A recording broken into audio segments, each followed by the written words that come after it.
राजनगरी आगरा में लगातार हो रही बारिश ने अब लोगों की मुसीबतें बढ़ाना शुरू कर दी हैं।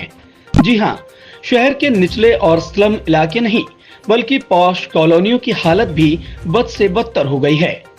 शास्त्रीपुरम जैसे पॉश और महत्वपूर्ण क्षेत्र में भी बारिश की वजह से भीषण जलभराव हो गया, जिसके चलते लोगों को नाला निर्माण और विकास कार्यों के लिए भूख हड़ताल करनी पड़ रही है। भूख हड़ताल कर रहे क्षेत्रीय लोगों ने बताया कि शास्त्रीपुरम योजना 1990 में एडीए ने बनाई थी और 800 हेक्टेयर में फैले इस रिहायशी इलाके की जल निकासी की व्यवस्था आज तक नहीं हो सकी है। हालात ये हैं कि भीषण जलभराव की वजह से घरों तक में पानी भर गया है और मकान गिरने की कगार पर जा पहुंचे हैं। वहीं भूख हड़ताल पर बैठे क्षेत्रीय लोगों का आरोप है कि भूख हड़ताल समाप्त करने के लिए अधिकारी गण लगातार आ रहे हैं, लेकिन किसी का भी समस्या के समाधान पर कोई ध्यान नहीं। मेरा नाम डॉक्टर भानु प्रकाश सिंह, शास्त्रीपुरम जन सेवा समिति आगरा का मैं अध्यक्ष हूँ। सर, पिछले 2 दशक से शास्त्रीपुरम में जलभराव की समस्या है और पिछले लगातार 4-5 साल से लगातार पानी भर रहा है। इस बार हमारे घरों में 2 से 3 फुट पानी भर गया, सारे घर बर्बाद हो गए। और यह कॉलोनी एडी ने बनाई थी 1990 में, 800 एकड़ बनी हुई है। एडीए ने दुनिया का ऐसा पहला नाला बनाया जिसमें पानी कहीं बाहर नहीं आता, नाले में घूमता रहता है। अब यह कॉलोनी नगर निगम के पास है, तो हमारी समस्या का समाधान करने के लिए एडीए ने प्रस्ताव भेजा 80 करोड़ रुपए का शासन को। 80 करोड़ मिलेगा ना कभी नाला बनेगा।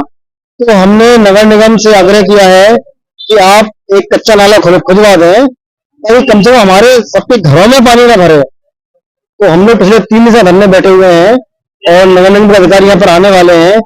आशा है कोई सकारात्मक समाधान हमको मिल जाएगा।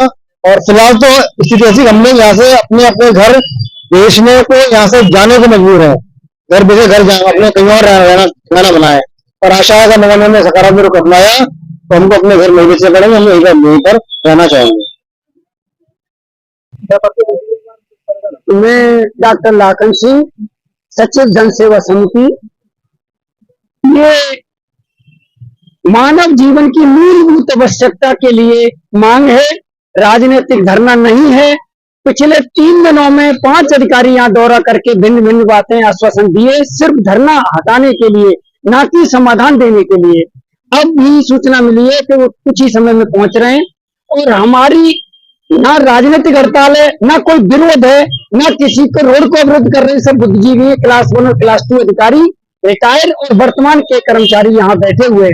मैं मीडिया बंधुओं का बहुत बहुत धन्यवाद देना चाहता हूँ कि उन्होंने हमारी आवाज को ऊपर तक पहुंचाया। और आपसे भी निवेदन है कि ये मानव जीवन संकट में है।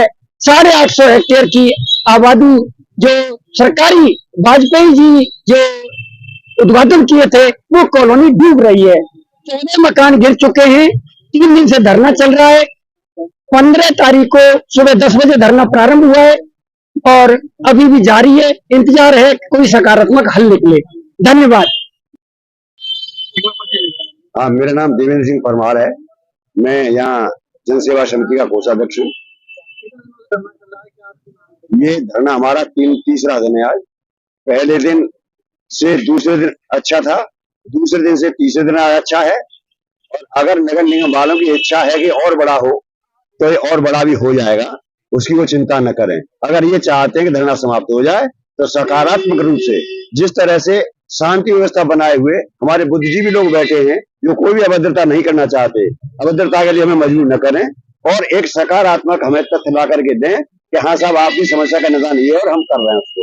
उसके बाद हमारा धरना समाप्त हो जाएगा। हमें धरने करने का शौक नहीं है। धरना करने में तकलीफ हमको भी होती है, हमारी जनता को भी होती है। हमारे घर के काम पड़े रहते हैं, उनको छोड़ के हम यहाँ बैठते हैं। तो क्या आप समझते हैं हमारी ये कोई ऐसी बात है कि हमें शौक से बैठ रहे हैं? ऐसा नहीं है। कष्ट हमको भी है, लेकिन उससे ज्यादा कष्ट नहीं है जो हमारे घरों में कष्ट हो रहा है। इसलिए भैया हम यही प्रार्थना करते हैं कि हमारे इस कष्ट को दूर करने के लिए शीघ्र से शीघ्र हमें समाधान दिया जाए ताकि हम लोग भी अपने घर के कामों को जाकर के देखें। धन्यवाद। नहीं, अधिकारी साहब यहाँ रोज आते हैं, लेकिन सबसे बड़ी समस्या इस बात की है कि पहले दिन एक अधिकारी आते हैं, उनकी श्रेणी कोई भी हो, उनको हम यहाँ से लेकर वहां तक दौरा कराते हैं, सारी समस्या बताते हैं, समझाते हैं, वो समझ के चले जाते हैं। अगले दिन का वायदा कर जाते हैं कि हम लाएंगे। दूसरे दिन दूसरे अधिकारी आते हैं, वो उनको फिर हम दौरा कराते हैं। तीसरे दिन तीसरे अधिकारी आते हैं, उनको हम दौरा कराते हैं। वो इसलिए आते हैं कि हमारे कहने से धरना खत्म हो जाए। हमने उनसे स्पष्ट कह दिया कि आपके कहने से, आश्वासन देने से नहीं, काम शुरू होने से धरना खत्म होगा। आप चाहे किसी फोर्थ क्लास को भेज दीजिए हमारे पास, हमें इससे मतलब नहीं है कोई अधिकारी आ जाए, लेकिन हमारे पास तो हमारा काम हो जाए, हमारा उद्देश्य ये है। इसीलिए भैया जब तक कोई हमें आश्वासन नहीं मिलेगा तब तक मजबूरी में हम लोग यहाँ बैठे रहेंगे। भीषण जलभराव की समस्या के समाधान और जल निकासी की मांग को लेकर भूख हड़ताल पर बैठे ज्यादातर लोग अधिकारी श्रेणी के हैं और बुद्धिजीवी हैं और इन सभी लोगों का इस तरह अपनी जायज मांग पूरी करवाने के लिए भूख हड़ताल करना आगरा नगर निगम और अन्य विभागों की कार्यप्रणाली पर सवालिया निशान लगाता है। अब देखना ये होगा कि अपने विकास के खोखले दावे करने वाले विभागों के कानों पर कब तक जू रेंगती है। आगरा से अपने साथी उस्मान अली के साथ जावेद खान की रिपोर्ट।